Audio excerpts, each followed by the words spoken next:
Good morning everyone. आज का blog होने वाला है रूम खोजने से लेकर रूम शिफ्ट होने तक के सफर का। तो इस चिलचिलाती हुई धूप में एक पानी की बोतल के सहारे मैं निकल पड़ी थी अपना फ्लैट देख। पहले तो मैंने खुद ही रूम खोजने की कोशिश की बट पॉसिबल नहीं हुआ, इस वजह से मुझे ब्रोकर करना पड़ा। तो ये जो मेरे आगे तीनों भैया लोग जा रहे हैं यही ले जा रहे हैं मुझे रूम दिखाने के लिए। आपको तो पता ही होगा, मैंने शॉर्ट वीडियो में बताया ही था कि मैंने एक एक दिन में कितने कितने फ्लैट देखे और कुछ भी नहीं हुआ। मतलब कम से कम 7 से 8 दिन मेरा वेस्ट गया है एक फ्लैट खोजने के पीछे। मेरा ये माइंडसेट तो पहले से था कि इधर का मेरा रेंट ज्यादा पड़ने वाला है, लेकिन ये तो बिल्कुल भी नहीं सोचा था कि यहाँ पे बिना ब्रोकर के मुझे फ्लैट मिलेगा। जब ये डिसाइड कर लिया कि ब्रोकर के थ्रू फ्लैट लूंगी तो मैंने सबसे पहले यही अपने मन में डाला कि चलो आज की आज ही फ्लैट फाइनल हो जाएगा, पैसे लगेंगे तो क्या हुआ, मतलब मैं अकेले कहाँ कहाँ पर। सच बता रही हूँ, जो मैंने सोचा था लिटरली उसका बिल्कुल उल्टा हुआ। मतलब ब्रोकर के साथ भी मुझे 7 से 8 दिन लग गया था फ्लैट। तो उस दौरान एक एक दिन की जानकारी मैंने अपने शॉर्ट वीडियो में बताया था, उसको देखेंगे तो आपको समझ आ जाएगा कि 7 दिन में ऐसा क्या हुआ। तो उस टाइम मुझे जो दो सबसे बड़ी प्रॉब्लम समझ में आई कि पहले तो रूम का वेंटिलेशन मुझे कहीं नहीं समझ में आ रहा था, इस वजह से मैंने बहुत सारा फ्लैट कैंसिल कर दिया था। और तो बहुत सारे फ्लैट के साथ ऐसा था कि बिल्कुल भी सेफ नहीं था, तो वहाँ लेना तो बिल्कुल बनता ही नहीं। अब घर से दूर रहने पर बहुत सारी बातों का बहुत ध्यान रखना पड़ता है। उसमें सबसे पहले होता है कि हम जहाँ रह रहे हैं वहाँ सेफ है या नहीं। दूसरा मेरे लिए ये सब भी इम्पोर्टेंट होता है कि आसपास ट्रांसपोर्ट सिस्टम कैसा है, मेडिकल स्टोर है या नहीं, जनरल स्टोर कितनी दूर है। तो मैं सब कुछ देख कर ही फ्लैट फाइनल करती हूँ। और अभी तक जो बैकग्राउंड पे वीडियो चल रहा था वो फ्लैट का वीडियो मेरे पास आया और ये फ्लैट मुझे काफी हद तक अच्छा लग रहा था। तो मैंने ब्रोकर से बात किया, वो बोले आके देख। और जब मैं सामने से देखने के लिए गई तो ये फर्स्ट फ्लोर का वीडियो था, मुझे जो मिलने वाला है वो सेकंड फ्लोर पे है। तब भी मैंने फाइनल कर दिया। अगली सुबह मेरा सामान भी पैक होना शुरू हो गया। मतलब 6-7 दिन पहले ही मैंने पैकर्स वाले भैया से बात कर लिया था और कुछ नहीं फाइनल हो रहा था। तो फ्लैट जैसे ही फ्लैट फाइनल हुआ वैसे ही मेरा ये सारा काम शुरू, क्योंकि इस बार सामान थोड़ा दूर जाना था और मेरे अकेले के बस का तो था नहीं कि मैं खुद शिफ्ट कर पाऊँ। इस वजह से मैंने पैकर्स वालों से पहले ही बात करके रखा था कि वो लोग आके सामान पूरा पैक करेंगे। अभी 1-1.5 घंटे तो पैकिंग करने में लगेगा। इन्हीं के साथ हम चलेंगे नए वाले फ्लैट पे।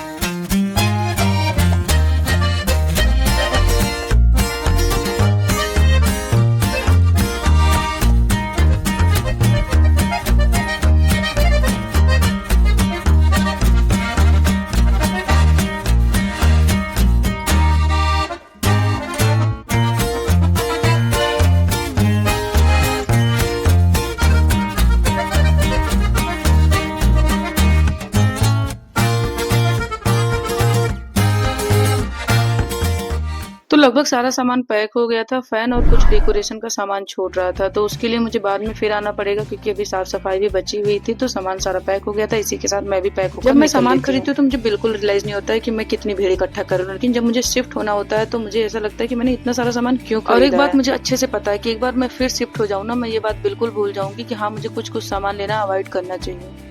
अब सुबह के लगभग 8:30 बजे की बात है, क्योंकि भैया लोग 5 बजे आ गए थे सामान वगैरह रखने के लिए। तो थोड़ा नींद ले लेते हैं और तब तक हम पहुंच जाएंगे अपने नए फ्लैट पे। वहां पहुंचने के बाद रूम में जो सामान रखा गया उसका वीडियो मेरे पास नहीं है, शॉर्ट वीडियो में मैंने डाल। यहाँ सारा सामान रखने के बाद मुझे ये रियलाइज हो गया कि मेरे पास बेड होना बहुत जरूरी है, वरना कुछ भी शिफ्ट नहीं हो पाएगा। मैं सच बता रही हूँ, इस धूप में ना ये सब काम करना इतना भी आसान नहीं है। मतलब मेरा ना कचूमर निकल जा रहा है ये सब। अब लोकेशन के हिसाब से भैया ने मुझे कहीं भी उतार दिया, इस वजह से मुझे जो फर्नीचर मार्केट जाना है मुझे काफी ज्यादा पैदल चल के जाना पड़ा।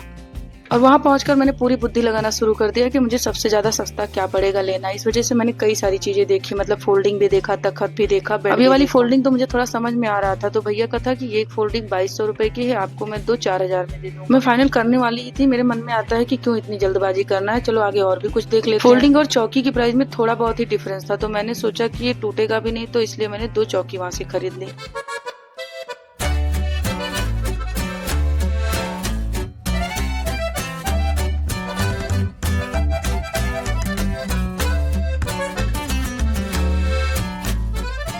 तो चलिए आपको अब वो जगह दिखाते हैं जहां जाने के बाद मेरा तो बिल्कुल भी दिमाग नहीं काम कर रहा है कि कहां से काम शुरू करूं और कहां पे खत्म। जो वीडियो देखकर मुझे फ्लैट पसंद आया था ना, वो फ्लैट काफी ज्यादा साफ सुथरा था। ये फ्लैट बहुत ही गंदा था और इसकी रिस्पॉन्सिबिलिटी ब्रोकर को दी गई थी कि आप उनको साफ करके दीजिएगा फ्लैट।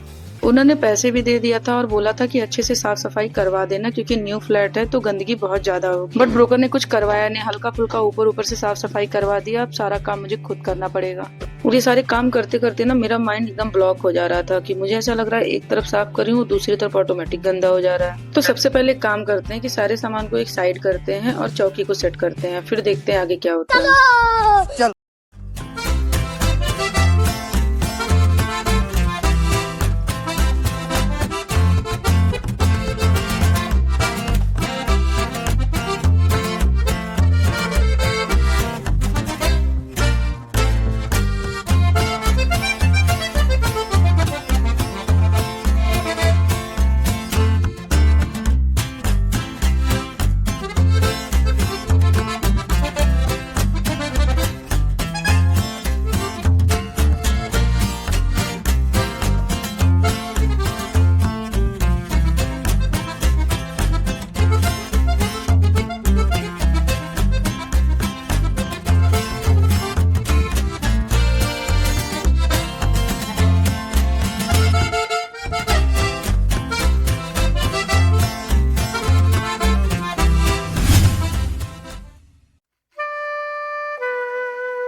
इस टाइम पे लिटरली मैं इतना फ्रस्ट्रेट हो गई थी कि मेरा मन कर रहा था बैग पैक करूं और अपने घर निकल जाऊं रूम लॉक कर। जाने के दो फायदे हैं, ना ऑफिस का कोई किचकिच होगा और ना ही रूम सेट करने का कोई झमेला मेरे सर पे रहेगा।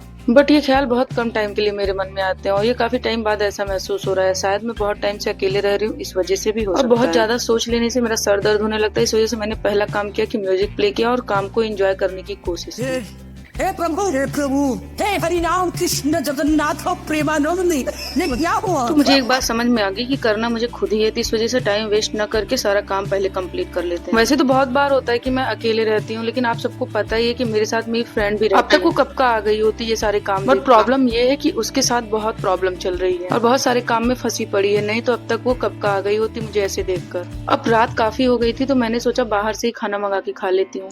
डिनर करने के बाद भी मैंने काफी लेट तक काम किया और मॉर्निंग में उठ के सीधे अपने पुराने वाले फ्लैट पे चली, क्योंकि ओनर का फोन शाम को ही आ गया था कि रूम बुक हो चुका है, तो जो थोड़ा बहुत सामान है वो कब लेके जाओगे। फिर क्या सुबह होते ही मैं पहुंच गई वहाँ। अगर मैं सफाई ना करती तो मेरे ओनर फिर भी मुझे कुछ नहीं कहने वाले थे, लेकिन मेरी एक आदत है कि मैं जब भी रूम छोड़ती हूँ तो मैं वहाँ पे अच्छे से साफ सफाई करके अपना कूड़ा खुद फेंक देती हूँ। उस दिन ये फैन छूट गया था और साथ में रूम का कुछ डेकोरेशन का सामान भी था, तो मैंने सब कुछ निकाला और साफ सफाई। वहाँ फ्लैट न फाइनल होने का सबसे बड़ा रीजन ये वाला फ्लैट था, क्योंकि यहाँ पे इतना अच्छा वेंटिलेशन था और रोड पे ही था, तो मेरा मन बहुत लगता था इस वाले फ्लैट पे। और पूरे फ्लैट में जो सबसे फेवरेट प्लेस मेरा था ये बालकनी थी, इसलिए मैंने और अच्छे से बालकनी को साफ। बट एक चीज वहाँ की बहुत अलग है, यहाँ बहुत ज्यादा गर्मी लगती थी, वहाँ पे बिल्कुल गर्मी नहीं लगती। खैर किराए पे रहने वालों की लाइफ तो कुछ ऐसे ही होती है, उन्हें हमेशा चेंज करना पड़ता है किसी न किसी। मेरे ओनर को ऐसा लग रहा था कि मैंने कहीं आस पास ही फ्लैट लिया होगा, इस वजह से मुझसे वो बार बार पूछ रहे थे। तो मैंने उनको बहुत क्लियरली बोला कि अगर मुझे पास में या इस एरिया में रहना होता तो ये फ्लैट छोड़कर मैं कभी न जाती, क्योंकि ये फ्लैट मेरा फेवरेट रहा है। अच्छी यादों के साथ इस फ्लैट को गुड बाय बोलकर मैं निकल पड़ती हूँ, क्योंकि नीचे मेरी कैब आ गई थी। वैसे तो मैं आराम से कूड़ा बाहर फेंक के मेट्रो से निकल जाती, लेकिन मेरे पास फैन था जिसको मैं मेट्रो में शायद न ले जा पाती। अब मैं इस चीज को लेकर बहुत श्योर नहीं थी, इसलिए मैंने कोई रिस्क नहीं उठाया। और जब मैंने सोचा कैब बुला ही ली है तो पैदल क्यों जाए कूड़ा फेंकने, तो साथ में कूड़ा और फैन लेकर निकल पड़ते हैं अपने नए फ्लैट। वैसे तो मैंने लगभग सारी चीजें आपको बताया और दिखा दी। अब कुछ बचता है तो लास्ट में नए वाले फ्लैट का होम टूर, कि यहाँ पे मैंने क्या और कैसे सेट किया।